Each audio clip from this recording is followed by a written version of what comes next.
Welcome everybody. I'm not sure we've got quite as many as yesterday. So special awards to all those who are here. The title I'll talk a little bit about during the session, but I might meander a little bit. It's a little bit like a roller coaster ride because the concepts that I'm talking about hopefully help to inform you to conceptualise some way through the great amount of noise that we have. So there's a lot of technological developments, a lot of big trends, and to try to separate some of those out for you to inform your response to these challenges. But I want to start by saying that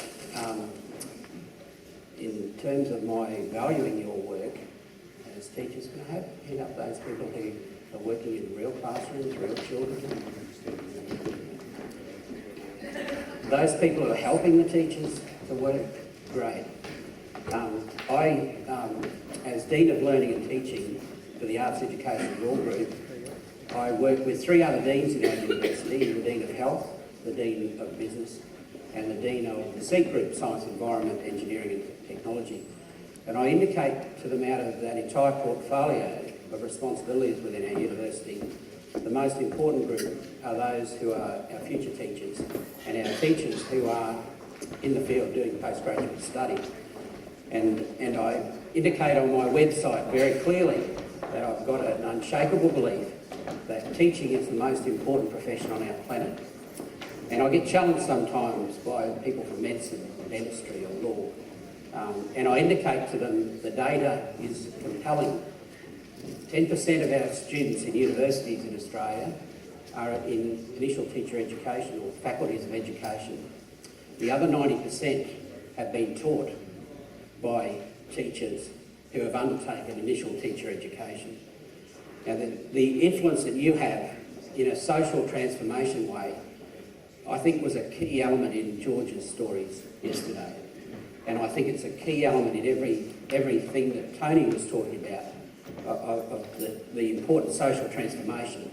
So in terms of the background noise about the technological developments and so on, I want to highlight to you up front how much I value your work.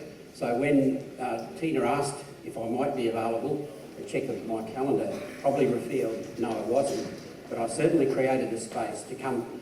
If I've got an opportunity to talk with people who can make a real difference, and I mean a real difference, I'm not paying lip service to that, I've got an important belief that your role is the most important on our planet.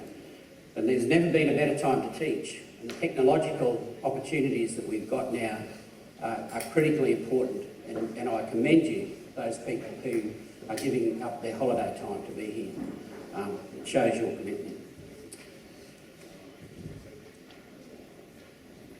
Just in connecting back, yesterday I flew in from the Gold Coast, straight from the Gold Coast to Brisbane, to Adelaide, straight to the conference, and caught the tail end of George's presentation and ensured that I was immersed in as many workshops yesterday as possible, and also the morning tea, the lunch, the dinner yesterday. But I have to say, hands up to the people in the organising committee. The organising committee, look, just a fantastic job. I understand how hard this is. And all those people who have been helping the organising committee, people who've driven me around, for example, and been just so polite, Unley High School. George's presentation yesterday, I thought, conveyed a number of key things. He was certainly connected about the amplification of his message and messages to George, his stories in narrative inquiry, the meta-messages that he interwove, and his passion and the ideas.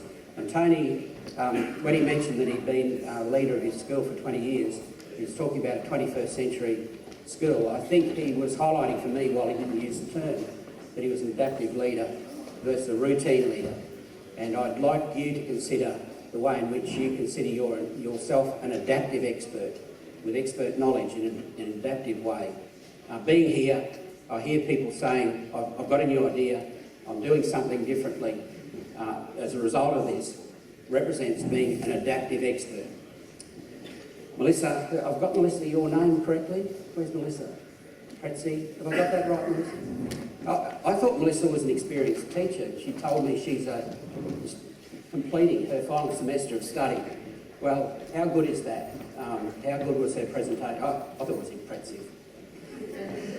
Tina, Christine and Steve, great stories from the ACCE tour, and I like the notion of the best, and I'd like you to consider yourself as the best of the best, and the stories you're creating and telling. And the importance of the learned optimism. Again, while they didn't talk about learned optimism, they conveyed that from their tour. And the importance of harvesting and sharing ideas. There's some brilliant stories from the people who are leading the field across the world. Selena, outstanding. TPAC, Bloom's taxonomy wheel, apps, and she also didn't use the term radical doubt, but what she conveyed to us was, don't blindly accept the app. I think it's Lee. Seriously good mathematics teacher, obviously. Critiquing a mathematics app. And the radical doubt was there, wasn't it? And I think when you see some of the data that I present, we're going to need quite a lot of the radical doubt to sift through. And the dinner, great company, great food, great collegiality. So thank you for allowing me to be here, and thank you for your efforts. And this is not moving. So in terms of myself, my portfolio, people see the title professor and think, well, I've been a professor forever, but I'd like to regard myself as a teacher. And while some of this talk will be about technology through the lifelong learning, including higher ed, you'll glean a lot from it. But I spent 24 years as a teacher, and following completing my doctorate, moved into academia and been working with students. My portfolio, our university has 40,000 students, 5 campuses, 300 degrees. We're a top 10 Australian research university, and I work in one of the most exciting precincts in the country. But my portfolio includes the Queensland Conservatorium, the Queensland College of Art, Griffith Law School, School of Criminology and Criminal Justice, School of Humanities, School of Languages and Linguistics, School of Education and Professional Studies, and the Griffith Film School. All of those are needing to understand the big trends in technology. The Griffith Film School, for example, is doing exciting work. Some of the graphic, the animation which you see in many of our movies are created by our alumni or by our academics who are actually practicing in the field. The work that's happening in the Queensland Conservatorium is just outstanding in terms of technologies, and I could go on. But so, sitting there thinking, well, why are you here? And why am I here? And I've heard a lot of keynotes before. I'm feeling a little bit overwhelmed. Some colleagues there might be saying there's a lot going through my mind. Hopefully, I've had a big day yesterday, a big night. Hopefully I can sleep with my eyes open during this keynote. And what was the title again after that intro? But maybe one good idea.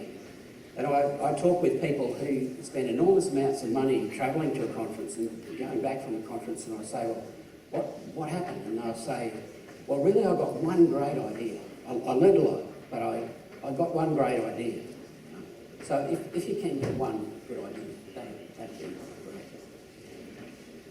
Just the subtitle of this is the big shifts, the big trends and the big opportunities. So informing responses to critical challenges. I'd like to highlight TPAC, and I know people have heard more and more about TPAC, and I want to reinforce, I think it's a great conceptualisation for the work that we're doing and the go forward.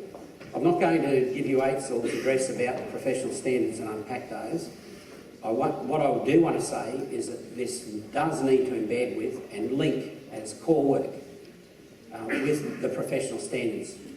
So ACCE's professional standards of moving from graduate to proficient to highly accomplished to lead. Look at the ways in which you can elaborate from those standards around ICT. The network skill communities, I think, is the current phase and the next phase of school. So just in terms of an image and metaphor through this was taken at the Gold Coast, which is not far from where I live. You can tell from my body that I don't get in that surf often enough. But it's interesting, isn't it? We know about an intended curriculum. I've got an intended set of slides here. We know about the implemented curriculum. The way in which I go about this could be an absolute monumental disaster. It could connect with some.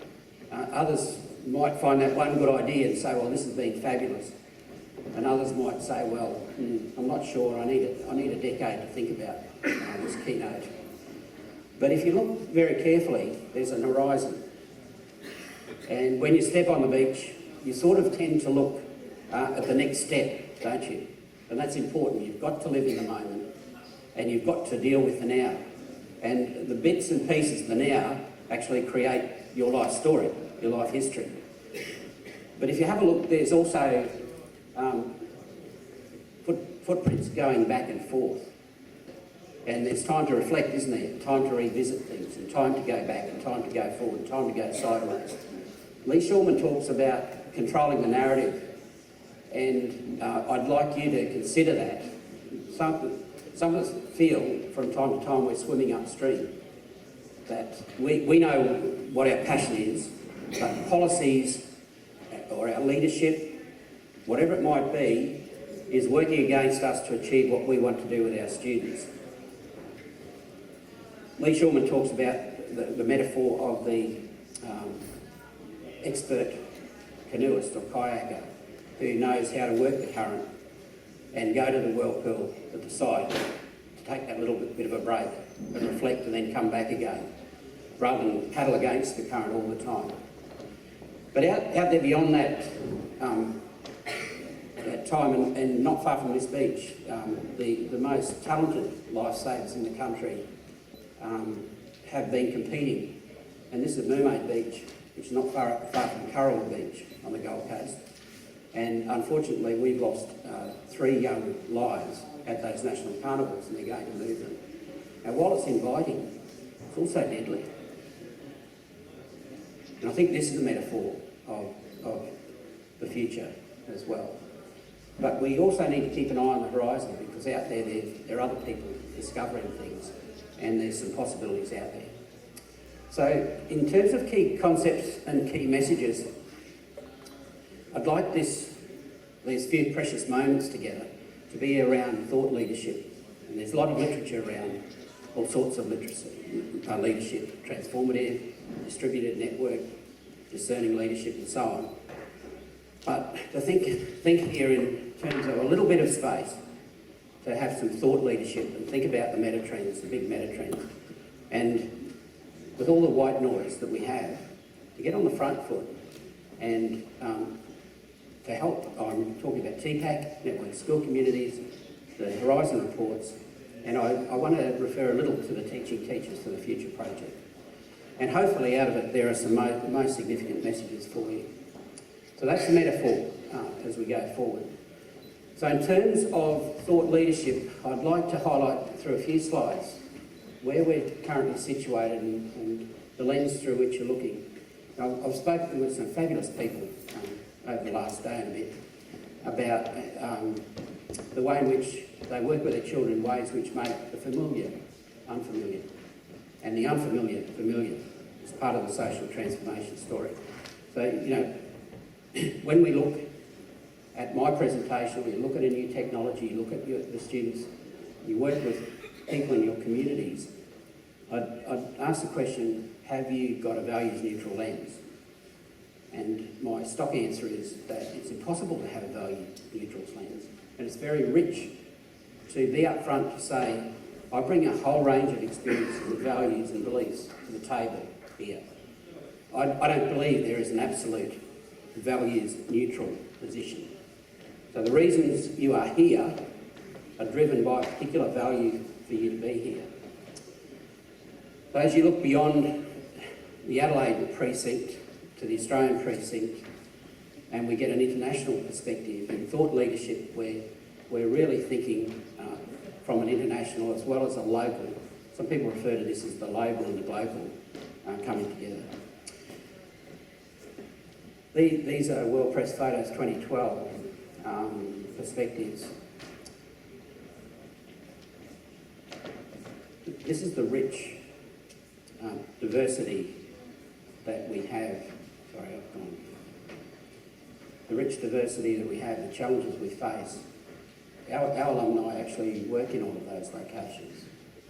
You've probably got alumni, your graduates, who are working internationally in these locations. And I heard stories last night over dinner of tragic outcomes for people with whom there was a strong connection.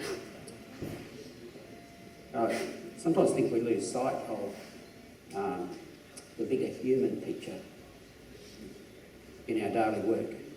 When we talk about professional standards, it's almost like a clinical approach. There's a kind of world that's very ordered. I was absolutely, I should have, I guess, warned people about the image, but shocked about this. But where I first heard about that was on digital radio, and they said, we're going to warn you about the language we're going to use to describe what's occurred. I then watched the evening news, and there was also a similar caution to say that we've edited this. But in 2 clicks, any one of our students could see the video, the entire video. Any age, any gender, any location with an internet connection. So in terms of thought leadership, there are 3 concepts here that I believe are really important. One is the phenomenology, and you can look this up on Wikipedia very easily. But it's a study of the structure of experience that's often criticised by existentialists. That the way in which you view new technologies will be informed by your social construction of your reality. The epistemology is what is knowledge and how is knowledge acquired, and to what extent is it possible for a given subject or entity to be known. In examining technologies, we need to think about how we might be marginalising or disenfranchising students, as well as enabling students and empowering students. And existentialism is a starting point of philosophical thinking. It must be the individual and the experiences of the individual. So each of you can only really talk for yourself. You have an individual identity, and that identity moves. George yesterday showed some really powerful, I think, narrative inquiry and meta messages about his own life. I'm on the knee of my mother, the right knee there. My parents, my father's to my left, both my parents finished school in grade 6. So the thought of ever going to a university was never really there for many years. So in terms of the social transformation, one generation back, teachers make enormous difference. I'm sitting in year 1, and I must thank that teacher, I'm not sure if she's alive, in enabling me to learn to read, and then read to learn. She was instrumental in everything I've achieved ever since. But I'd like to just say that your simile got a similar story that you bring to the table. So each one of you here, I'm sort of looking at you thinking, what might you have looked like when you were 2, or 3, or 5? Now, physically, I have some difficulty with that. That's a big challenge. But you yourself, I'd like you to think, that child that's still within me, can I still remember? How far back can I remember my childhood? And to what extent does that influence the way I work with my students? The child within you, what does it mean around your job, your career, your calling, your passion? And the experiences, the knowledge and the philosophical thinking informs how you view curriculum, pedagogy, assessment and technology. Bernstein talks about 3 message systems: curriculum, pedagogy and assessment. and technology, you'll see where this moves into impact. The Earth at night.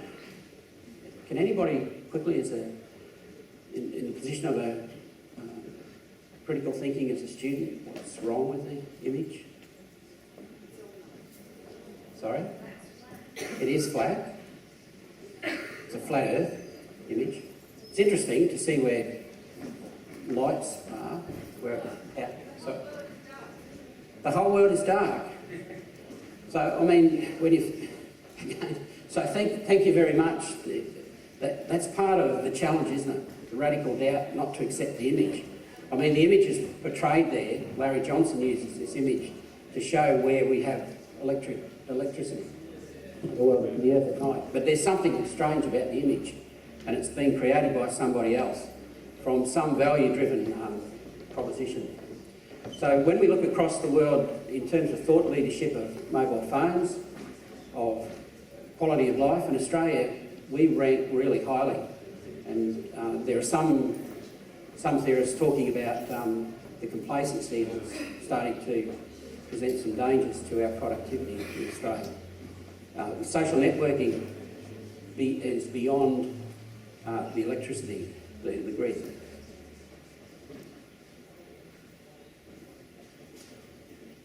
We don't have to wait for all of this. So in terms of the horizon, I'd like to think about 2020, I'd like to think about 2018, 2015, as well as 2012. But looking back, 8 years ago in 2004, we know Facebook was a startup, now has 750 million active users. Griffith launched its wireless network. At the time, we had 2,200 unique staff and students. This year, we've got 60,000 unique users. The annual number of logins was just above 57,000. Now we exceed that every day.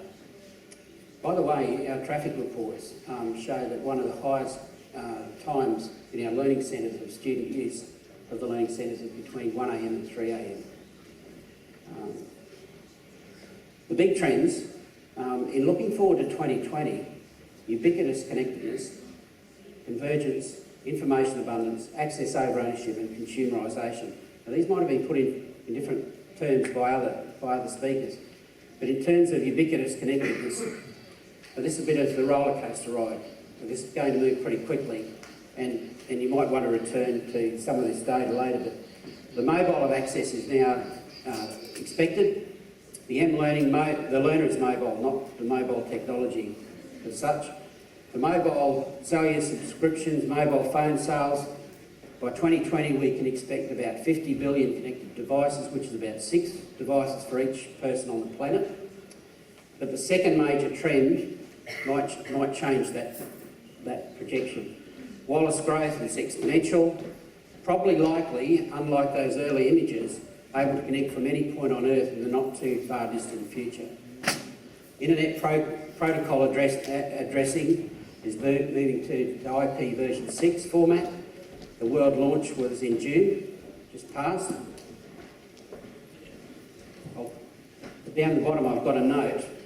With the IP version 4, using 32-bit addresses, it allows for 4 billion addresses worldwide. We knew from the uptake that this wasn't going to be sustainable. So IP version 6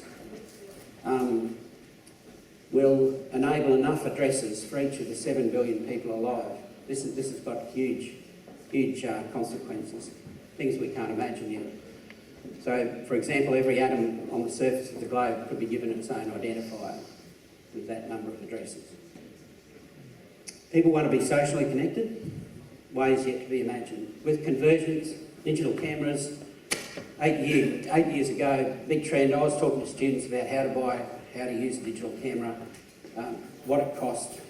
These come incorporated for free. The mouse has endured for about 30 years, together with a keyboard. In recent years, with the tablet computing devices and touchscreen, it's coming of age. Gesture-based computing, the natural language interface of Siri on the iPhone, laser and holographic interactive projection interfaces, visual tags, QR codes. Google introduced its branded label, likely to retail for $249 in Australia this month. and it's got better voice recognition technology to compete with Apple's Siri. So if we think we're a routine expert for today, it's going to be insufficient for next year, and certainly the next couple of years, and by 2020. So to be an adaptive expert is the space I'm saying we need to be considering. In terms of information abundance, we know about kilobytes, megabytes, gigabytes, terabytes, and so on. In 2006, 5 exabytes of data was created globally. Now about 1,250 exabytes of data is created annually and growing. By 2015, 90% of data is expected to be created using video. The data over the next generation is expected to grow over 44 times. If we had bank accounts like this, we'd be going well, wouldn't we? The storage requirements are increasing 50% year over year. There'll become an Internet of Things that'll generate even larger amounts of data. But these are pretty exciting projections of the information abundance. By the way, in terms of IP, Australia is an important country, second in quality of life indices, but we contribute about 2% of the world's IP. And roughly about 12%, according to Larry Johnson, about 12% of learning which we acquire in our lifetime is learned in formal learning settings. Consumerisation, television took 13 years to reach 50 million consumers, the iPod only 3, the iPad launched in April 2010. Inside 2 years, more than 60 million had been shipped worldwide. We know about the App Store, and footnote that it's not as impressive as those of Google, which only launched its store for Android apps a year and a half ago, now offers around 500,000 apps with more than 50 billion apps which have been downloaded to date. There's more than 400 million accounts with registered credit cards in the App Store. It's got the most credit cards on file anywhere in the world. Major shifts, aren't they? So Hart and Negri in their book, without becoming too esoteric, spoke about, in their book called The Empire, spoke about the way in which traditionally countries would overtake other countries by force or by economies. Now it's the Ethernet. ICT has become the digital lubricant of globalisation. In terms of consumerisation, whatever we're doing in schools and whatever's happening in industry and government and the rest of the world, the consumerisation is really driving this. I've never been a technological determinist because I believe human beings develop the technology and not from a values neutral position. But consumerisation is really forcing us in a very disruptive way, and I use the term disruptive. We're now in a period of time where I believe we've got disruptive innovation needs to be addressed. We're entering a year where consumer electronics is a software to hardware to cloud. Now the Horizon report, from that kind of context, is that sort of might be a bit overwhelming, but that's the context. That's the reality, and that's some of the projections as we go forward. Now from all of that noise, and from the good ideas we receive in our workshops and our reading and our professional learning, I believe the Horizon report helps us to clarify and distill some of the changes, and using the metaphor of the horizon from the image, they have 3 horizons: 1 year or less, 2 to 3 years, 4 to 5 years. And 2012 represents the 10th year of the Horizon report, so that we've got the ability to look back and see what was predicted in the 1 year or less, the now, the 2 to 3, and the 4 to 5 year horizons as well. And also look at what the Horizon report refers to as the meta-trends over that period of time. For people working in schools, the 2012 K-12 edition identified from hundreds of technologies. These were the key ones that they suggested: the 1 year or less, the mobiles and the apps, the tablet computing, and I think there's evidence from the discussion and the workshops that this is pretty well right. This is the here and now. where people at the pathway pathfinders are at. The 2 to 3 years of game-based learning, doing some research projects in schools on game-based learning, and still some pushback from systems leaders to say, well, games don't have a place in learning. And so people are talking through the rationale for this. But the game-based learning is also making explicit the link between the home-school nexus, and this is what I refer to as the network schooling community, of the kind of learning available by students access in their home. And many of you would have read the literature that's emerged in the last 2 to 3 years about BYOT, or bring your own technology, bring your own devices. And so the projects which I'm involved in there, the parents understand how game-based learning might assist learning, and students are being encouraged and being accommodated to use their own technological devices for learning in a school setting as well. Personal learning environments, and then 4 to 5 years, augmented reality, natural user interfaces. And it then talks about the key trends and significant challenges. The Horizon Report, the Tertiary Outlook 2012, the shortlisted topics, what I've presented here, for the first time we developed a Tertiary Outlook 2012 to 2017, so the next 5 years of what we think are the technologies, but also the top 10 top trends and the top 10 challenges. So, and on the grid, the cloud computing, learning analytics, mobile apps, tablet computing is the Australian Tertiary Education Outlook. The second column is the higher ed edition globally, and the third column is the New Zealand Outlook.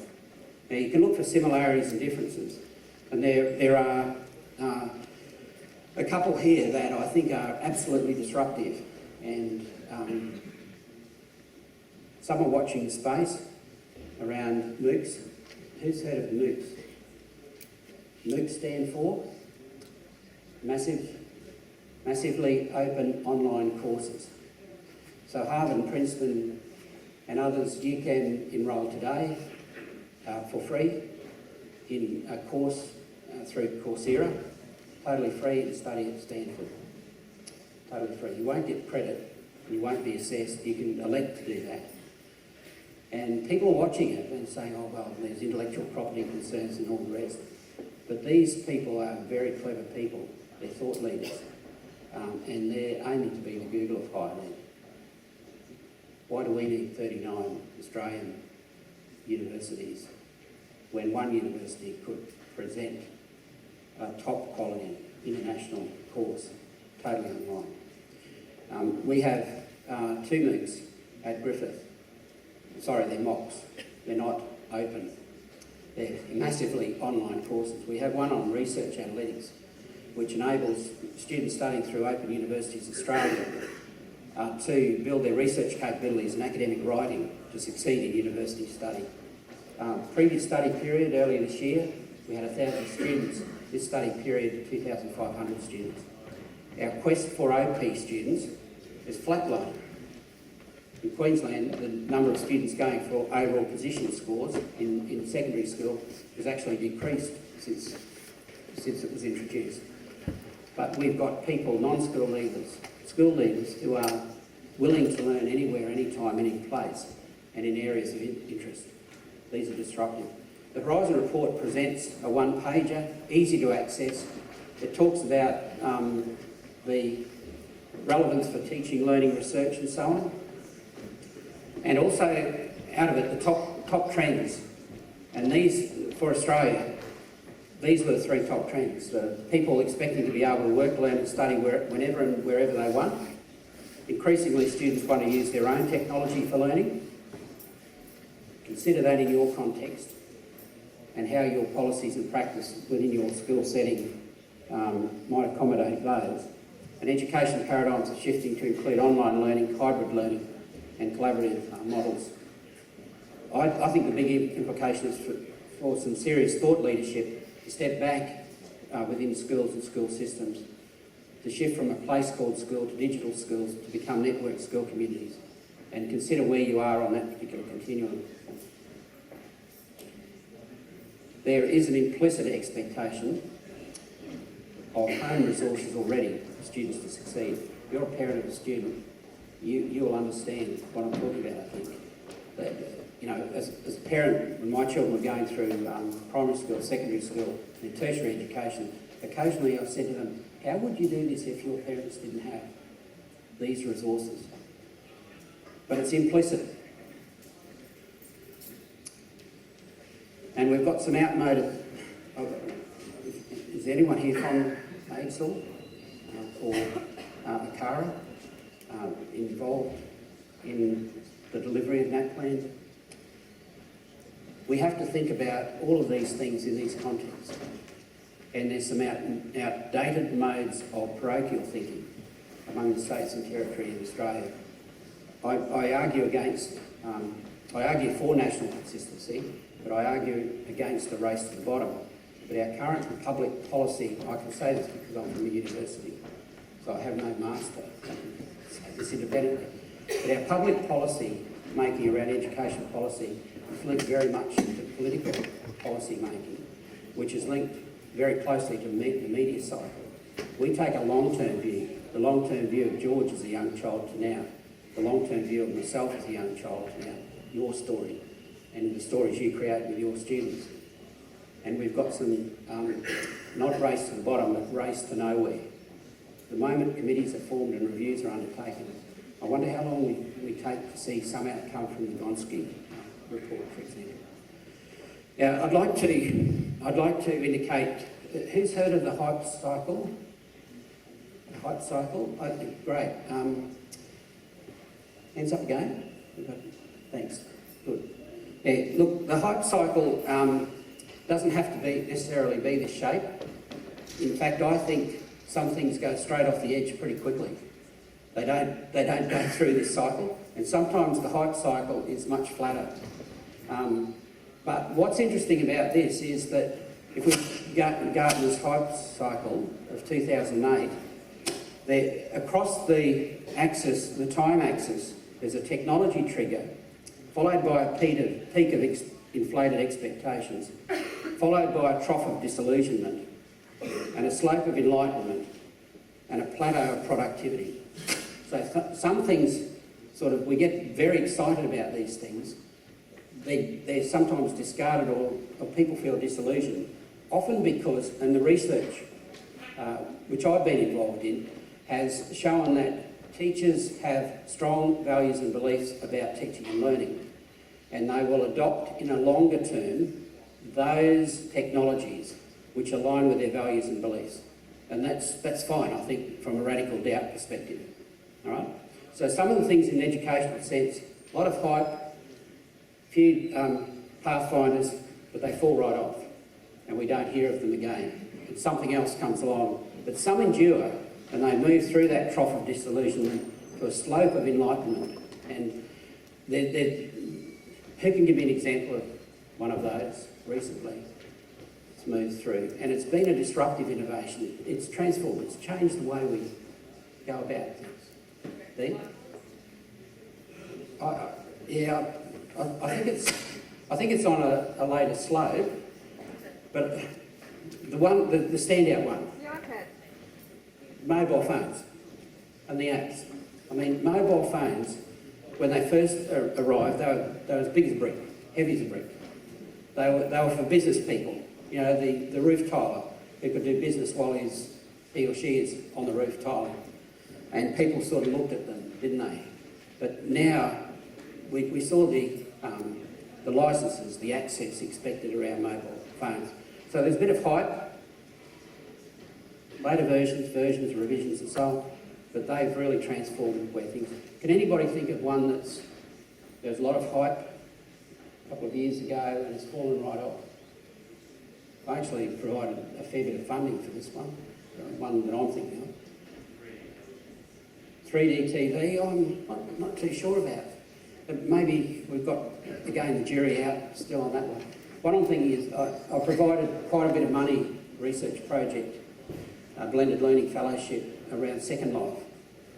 And we had people, you know, paying for Second Life and so on, and there were people doing professional learning going around. When we looked at our student evaluations of courses, some students were saying, I actually feel more disenfranchised from learning by having to have an avatar and Second Life. And I actually don't have a Second Life. I don't have time for a Second Life.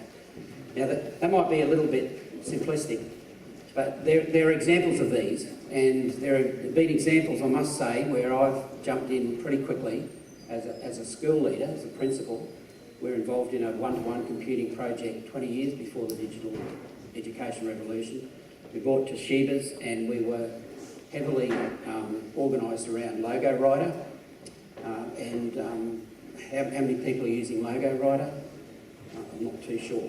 But we spent an enormous amount of money. We probably could have built a hall like this with the amount of money that I invested in that particular project over 3 years. Those students looking back now say, well, I'm glad I was there and all the rest of it. And you've got to have the pathfinders. But we were burnt in many ways. We couldn't sustain that level of expenditure at the time.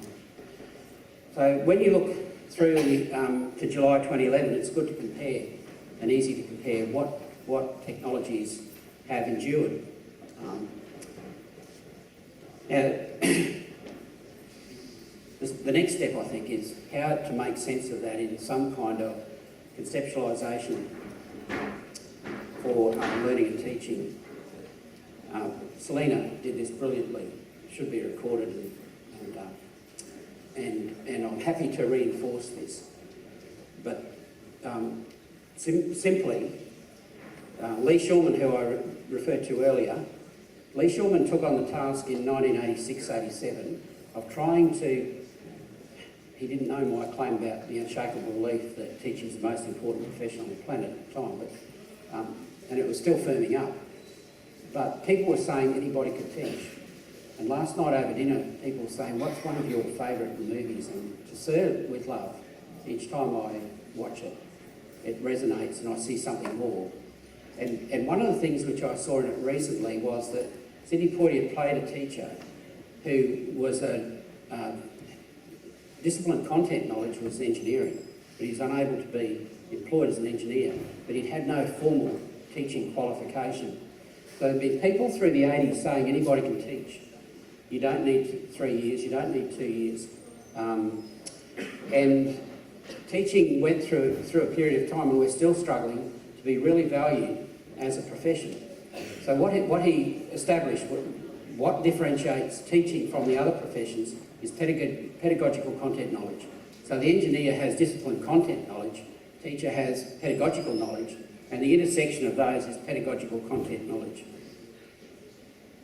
Now this endured, and it's really informed all of our teacher education programs.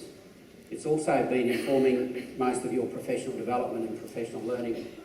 Any professional learning that you undertake is probably contributing to your content knowledge, your pedagogical knowledge, or that sweet spot in the middle of pedagogical content knowledge. Punya Mishra and Matt Carla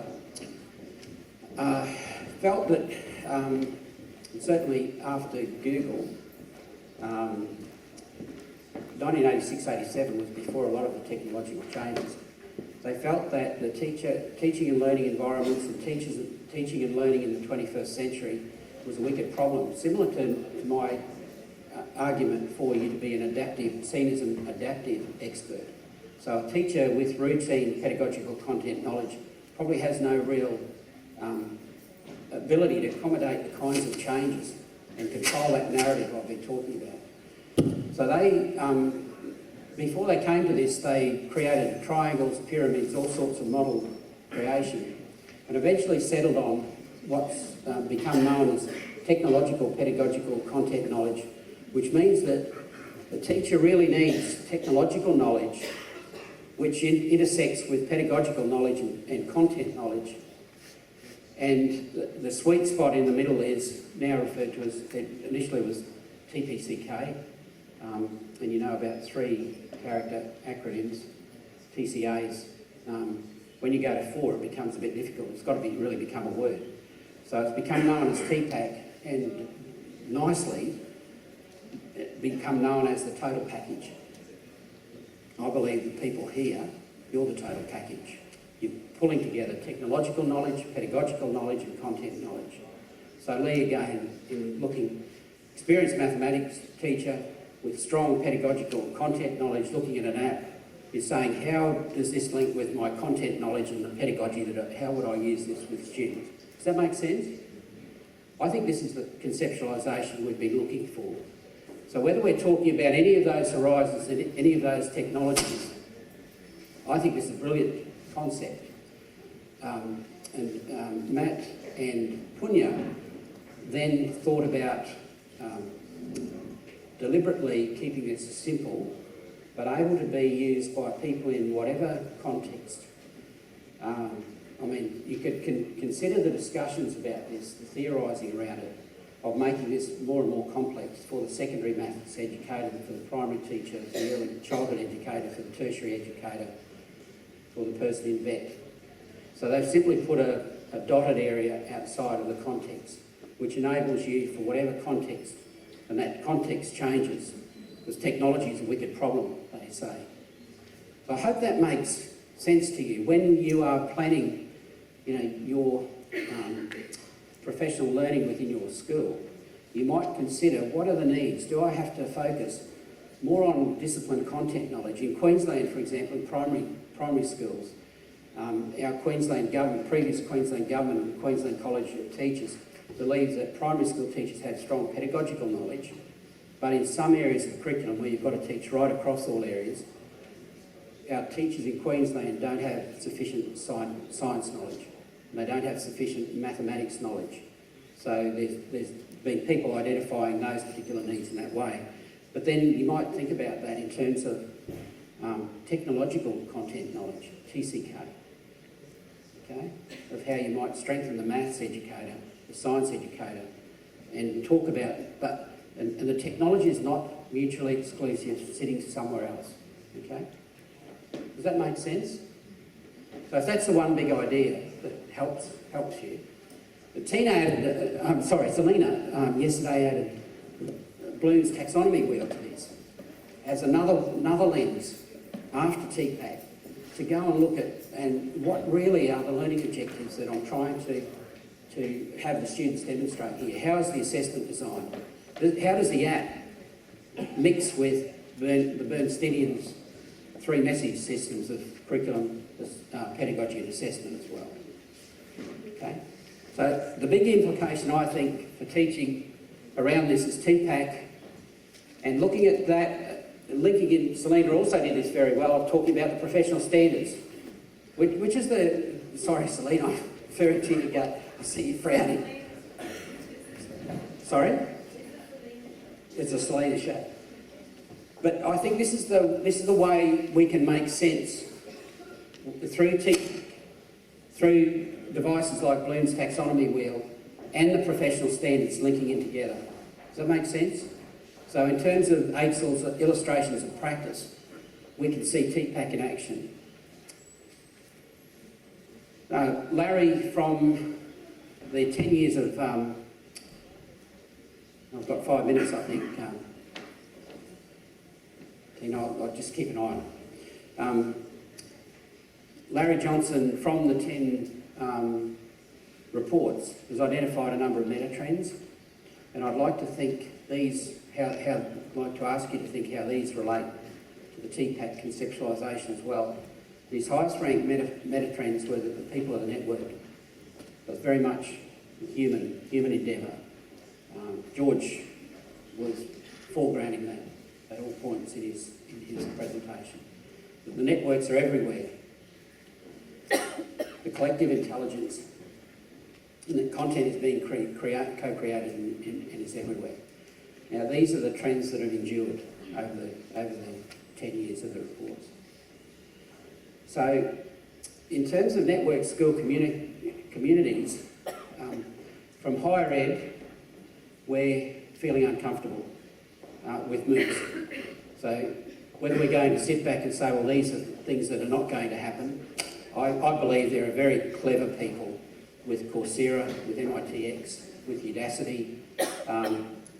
Our experience with Open Universities Australia, we're one of the partner universities that own Open Universities Australia. People are marching with their feet to enrol in open online courses, while other students are saying, I'm having trouble finding that car park.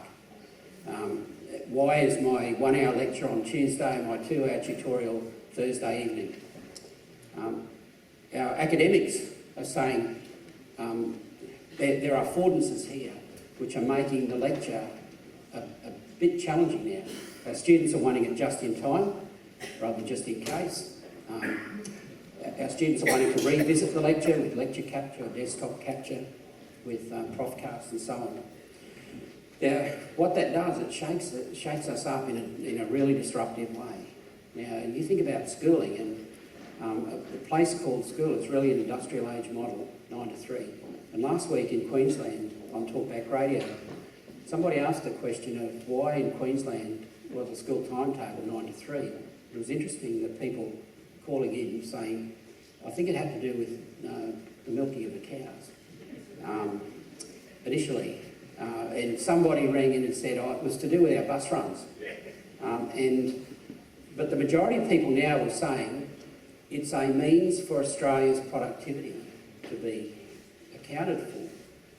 Now, if you're involved in the most important profession on the planet and you're seen as the babysitter for the nation's young people so that other people can go about their jobs and careers and Australia's productivity, this is disruptive. And we're going to have to face this, aren't we?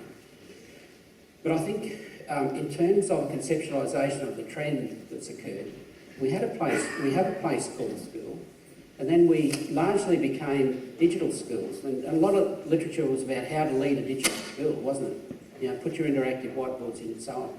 But we're seeing schools that are connected, students who are connected. And again, the pathfinders are connected and becoming networked school communities. I mean, this is just a model of the networked school community, but I think a practical way to view this is to look at the homeschool nexus rather than the homeschool divide. When Mel Lee and I were editing the book, Developing a Networked School Community, we asked Martin Levens just to go into a Year 6 classroom in New South Wales to examine the technologies which students had access to in their classroom and at home. And I know some principals on the Gold Coast where I work and live are incorporating this very strongly, the pathfinders in incorporating the nexus, homeschool nexus, and making explicit that implicit expectation of parents to provide things for their children at home, or children to have access at home. And we expected it might have been one-to-one, you know, the access to computers in schools and technology in the classroom to be similar, one-to-one at home. This particular classroom, the calculation was $24,000 on a Year 6 class by the school for those children. The collective investment by the homes of those pupils was $483,000. 17 times. This blew us away, and it also blew the school away in terms of the access. So bring your own technology, bring your own devices. We're in a different space around this as well. But so in terms of that, and TPAC, to conceptualise that, TPAC, I think, has to think beyond the context, linking in with other contexts, okay? So our most successful schools understand what Tony was talking about. The quality of an education system can't be exceeded by the quality of its teachers. In fact, they're incorrect. That the quality of an education system depends on the quality of the teaching that occurs. And one of the things which my school doesn't understand, and should have always been called our schools, to get really excellent results, we work in learning partnerships with their parents and caregivers and communities and our students and other agencies. So I think that needs to be considered, and hopefully TPAC, network school communities, professional standards, see those coming together. So finally, to conclude, the TTF project, I have a hand up those people who are involved in the Teaching Teachers for the Future project. Got one here, great. 39 higher ed institutions across the country combined, first time ever for anything, I think, to put forward a Teaching Teachers for the Future submission to federal government and receive funding through the ICT Innovation Fund, linked in with the Australian Council of Deans of Education, AIDSOL, Education Services Australia, the Australian Council for Computers Ed, focusing on English, mathematics, science and history. A whole range of research and evaluation that went alongside it. Can I just show you this? And I understand it would be difficult to read. However, this is a snapshot of our future teachers. And in the first and second TPAC survey, we developed an internationally recognised TPAC survey. And if you have a look at the gender, 83%, roughly 84% of our current teachers surveyed who responded are female, 17% male. If you look at the age, the average age is approximately 29, but we have people studying to be teachers who are over 50, 11%, 41, 50, so there's 41, 50 age group. And if you have a look at the highest qualification of their mother, we have some students whose parents' highest level of qualification is other than secondary or university. And we've got quite a large number of students who are first in family to attend university. So for them, this is a social transformation as well as making a longer term impact. Now, in terms of those bigger challenges, we've got a lot of work to do. In this particular project, we can report success, even though it was really effectively a 12-month project. But our students indicated, this is a very short, sharp summary, in terms of ICT support teaching, they're most likely to be confident in those areas. And I've highlighted in red the areas least likely to be confident, where ICT will support teaching, digital citizenship, responsible use of ICT, engaging parents and families in the child's school through ICT, being responsive to diverse student backgrounds. And in our state, I know a great deal of work needs to be done with Australian, Aboriginal and Torres Strait Islander students and their outcomes. In terms of ICT to support student learning, most likely, good for motivation, demonstrating what they've learned, understanding the world, but the least likely, the global implications, changing knowledge economy, being adaptive experts. You imagine being a graduate, prospective graduate like Melissa. Melissa, you look about, I don't know, you look like you've got the next century ahead of you. You'll probably see the next century. So to be an adaptive expert, it's a big call.